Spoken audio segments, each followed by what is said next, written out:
Gari Morgado Macho naiz, eta orain dela 2 urte lizentziatu nintzen Euskal Ikasketetan EHUn, eta beraz soziolinguistikako ikasgaia izan genuen, eta irakurgai hau erabili genuen Ibon Manterola izan zelako gure irakaslea, eta aipatutako Beñat Garaio ere etorri zen guri hitzaldiren bat ematera.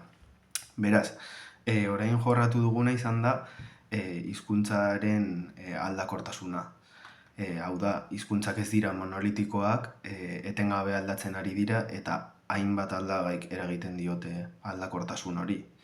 Gainera, hainbat esparrutatik ikertu daiteke hori, adibidez dialektologiak aldagai geografikoak izaten ditu, parametro hori erabiltzen du hizkuntzaren variazioa aztertzeko, baina adibidez variazionistek, Laboven eskolakoek, metodologia antzeko erabiltzen zuten dialektologiarekin konparatuz, baina haiek azterketa diastratikoa egiten zuten soziala. Beraz, hainbat aldagai aukeratu daitezke azterketak egiteko. Hizkuntza komunitateak bere biziko garrantzia du aldaera horietan, hainbat aldatzeko modu horietan beti dagoelako jende atzean eta jende taldeak, beraz, hori kontuan hartu beharrekoa da.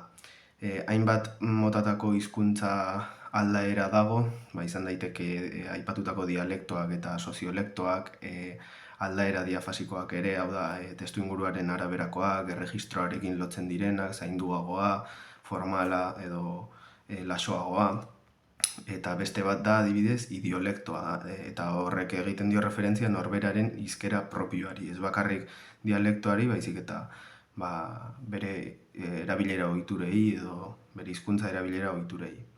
Eta laburbilduz, hizkuntzen variazioan hainbat aldagai soziolinguistikok eta bestelakok eragiten dute, eta asko hizkuntza komunitateari dagozkio bertan sortzen delako aldakortasuna, are gehiago gu bezala egoera diglosikoan bizi garen honetan. Eta gainera aldakortasun hori hizkuntzaren maila guztietara hedatu daiteke, sintaxira, lexikora, morfologiara, eta hori izan da gutxi gorabehera ikasi duguna.